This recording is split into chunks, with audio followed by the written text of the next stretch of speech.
साथियों, जय भीम, जय शिवराय, जय महाराष्ट्र।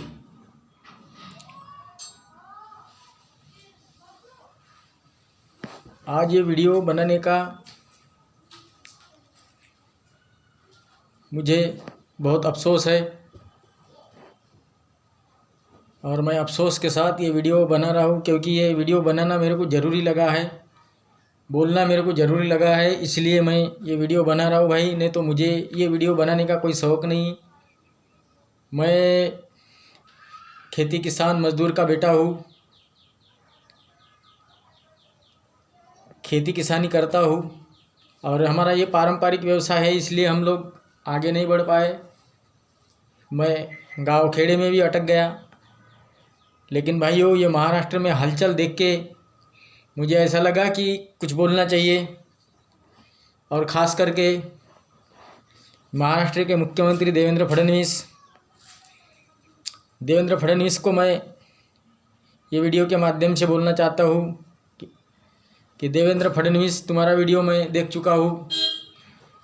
तुम बोल रहे हैं कि विधान भवन में तुम बोल रहे हैं कि सुप्रीम कोर्ट का जो आदेश है, वो सुप्रीम कोर्ट का आदेश हम मानेंगे या नहीं मानेंगे। तो देवेंद्र फडणवीस, मुझे ये बता,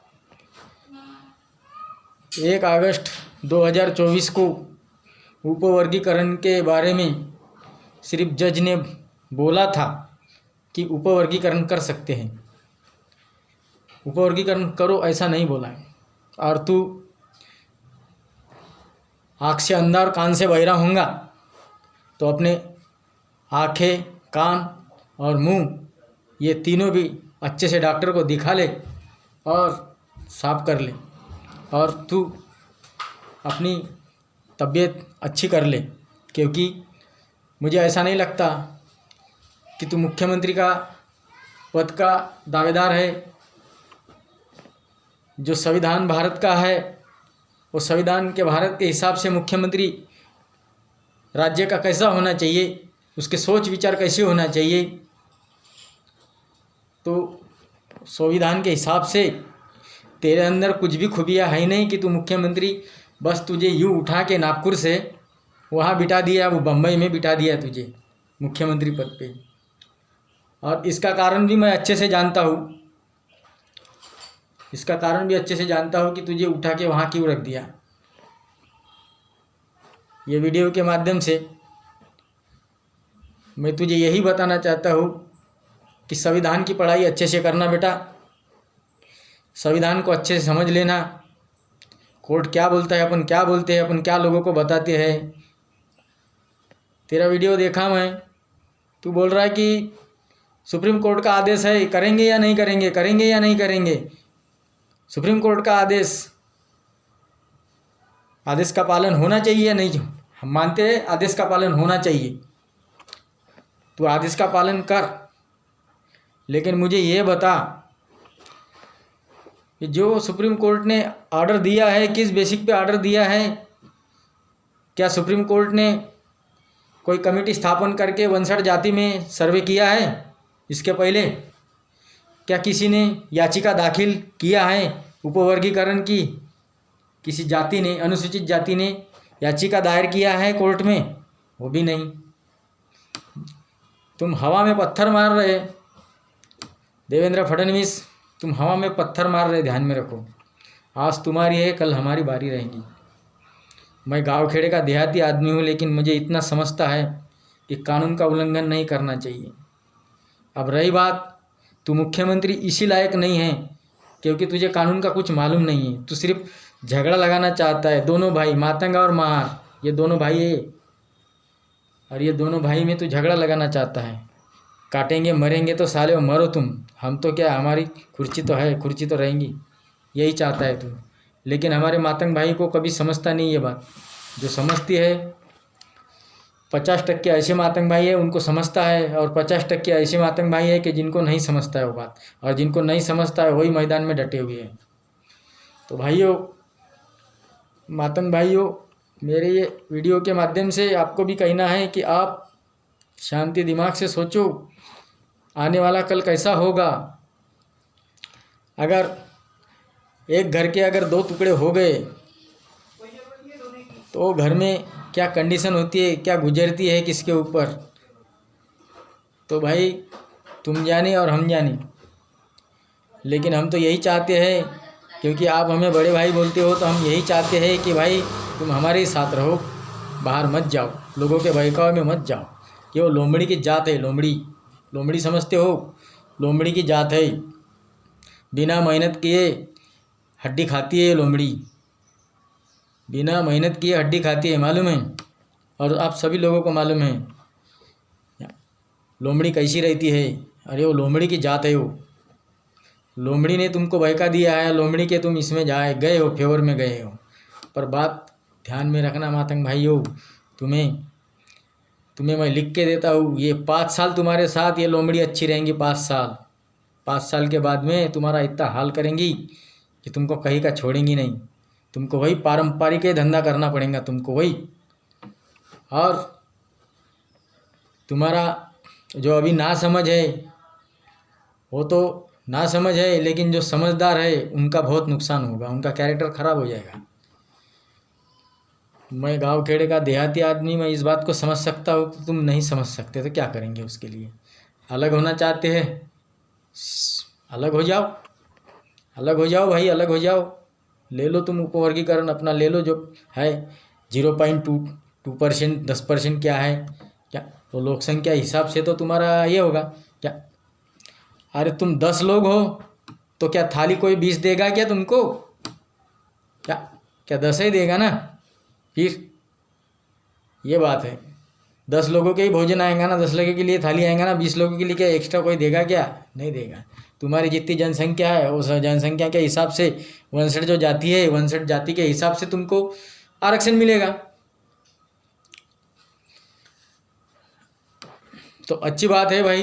अगर आपके दिमाग में नहीं पड़ता है मातंग भाइयों, तो आप उपवर्गीकरण फडणवीस को मांगो, करो, और उपवर्गीकरण के माध्यम से आप कलेक्टर, सीएम क्या क्या बनते हो बनो,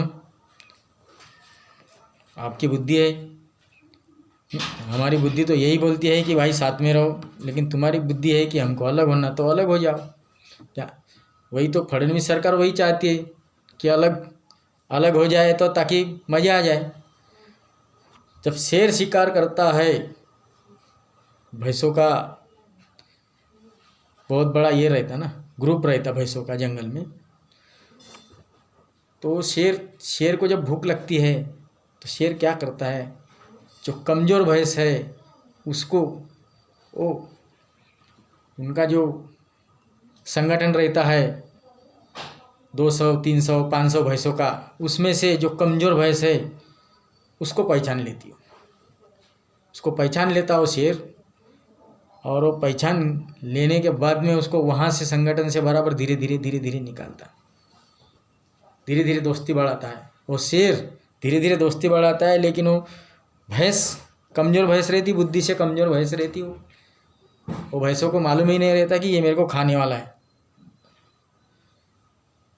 तो फिर उनका जो ग्रुप रहता भैंस का, वो निकल जाता आगे, ये रुक जाता है। इसको लगता है, कमज़ोर बुद्धिहीन भैंसों को इसको लगता कि ये मेरा अच्छा दोस्त बने, अच्छा खेलेंगे, अच्छा रहेंगे, अच्छा खाएंगे इसके साथ। ऐसा हो कमज़ोर भैंसों को लगता है, तो कमज़ोर भैंस जो है वो पीछे रह जाता है। शेर को देख के उसको अच्छा लगता है कि हाँ भाई, हाँ कुछ तो अलग है, हाँ कुछ तो अलग है, ठीक है। फिर उसके बाद में क्या होता, अंजाम आप ही जानते हैं भाई।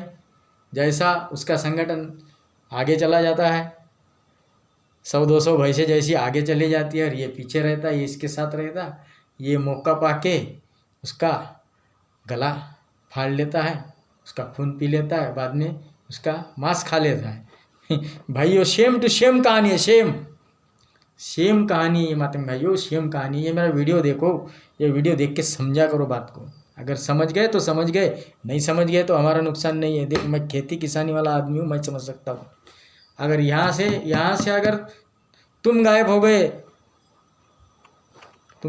उपवर्गीकरण तुमको दे दिया, तो फायदा हमारा है, क्योंकि हमारी लोक संख्या बहुत ज़्यादा है महाराष्ट्र में, हमारा फायदा है इसमें।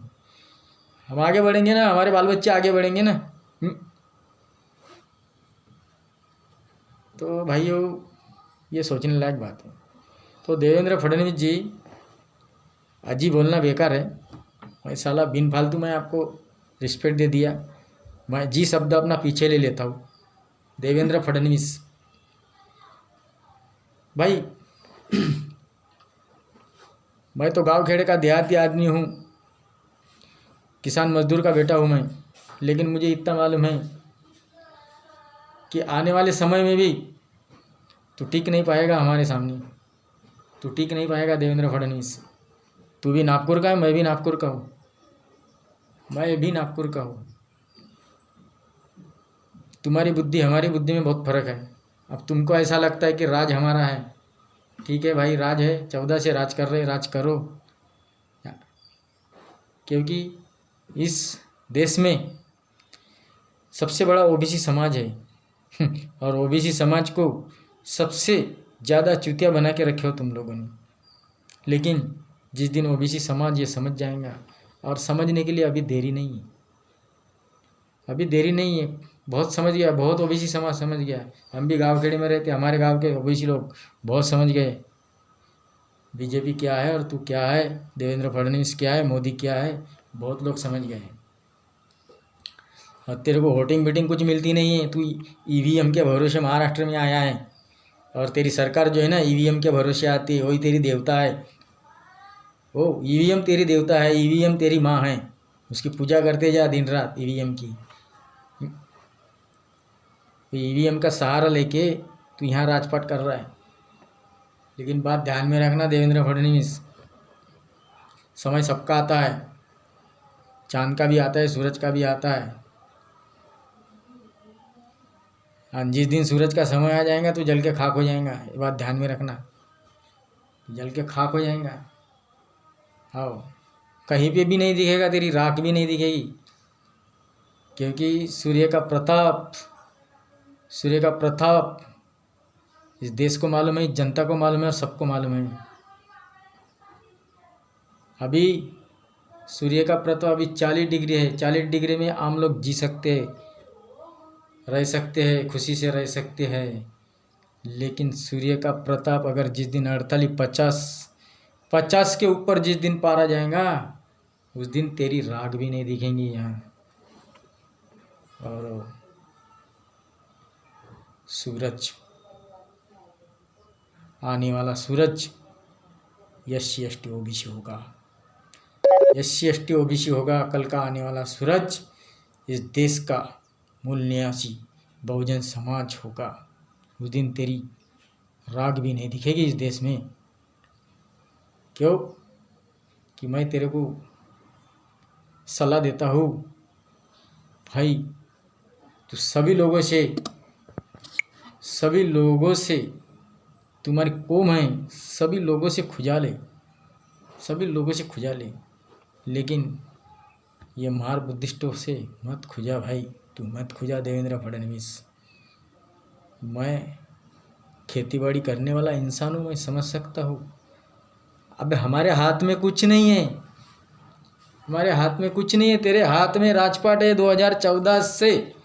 पैसा तेरे पास है, बारूद तेरे पास है, बंगला गाड़ी तेरे पास है, नौकर चाकर सब तेरे पास है, सारा अमन चमन तेरे पास है। हमारे पास कुछ भी नहीं है, फिर भी हमारा कॉन्फिडेंस बोलता है जिस दिन सूरज का दिन आएगा उस दिन तू जल के खाक हो जाएगा। सूरज का दिन आएगा, कब तक आवे, कब तक चांद का दिन रहेगा रे? क्या कब तक तुम राज करते रहोगे? कितने दिन राज करोगे? कितने दिन गरीबों को सताएंगे? कितने दिन गरीबों को खाएंगे? क्या हो रहा है रे 2014 से? क्या हो रहा है? कौन सुखी है भारत देश में? या सब बेच बाच के ख़त्म कर दिया। कांग्रेस को इतनी गरीबी नहीं आई थी क्या? कांग्रेस को नहीं चलाना था क्या देश? तेरे को चलाना है देश। LIC बेचा, ST महामंडल बेचा, इलेक्ट्रिक बोर्ड बेचा, सारी चीज़ बेचा। समृद्धि मार्ग खेती करने वालों का ऐसी तैसी कर रहा है तू, चूतिया बना रहा है किसान लोगों को मरवा दिया है, तुमने बीजेपी वालों ने। अभी पेपर लीक के कारण विद्यार्थी मर रहे हैं। जहर जहर पी के ख़त्म हो रहे विद्यार्थी, क्योंकि उसकी पढ़ाई 1 नंबर थी। अब पढ़ाई 1 नंबर रहने के बाद में, पेपर लीक होने के बाद में उनका क्या काम? माँ बाप का दुख दर्द समझता है तू? माँ बाप का दुख दर्द समझता है क्या? अबे मोदी, तेरे को तो लड़के ही नहीं है, तेरे को बच्चे ही नहीं, तो तेरे को कहाँ से मालूम होगा? बच्चा पैदा करके जब बच्चा होता ना, तब मालूम पड़ता है कि बच्चा क्या है, किसका है, कैसा है, क्या तकलीफ़ है। जिस किसी गरीब का पढ़ा लिखा बच्चा जहर खा के मर गया होगा ना ये पेपर लीक करके, तब उसको जाके पूछना बच्चा कैसा पैदा होता है, बच्चे की परवरिश कैसे होती है, और बच्चे की ज़िंदगी कैसे होती है। तू क्या जानेगा भाई मोदी? तुम्हारी लायकी है क्या भोसड़ी को? तुम्हारी लायकी नहीं है, कुछ लायकी नहीं है तुम्हारी। मेरे ऊपर क्या करना है कर ले। मेरा टेम्परेचर बढ़ गया, अभी 50 के पार गया मैं।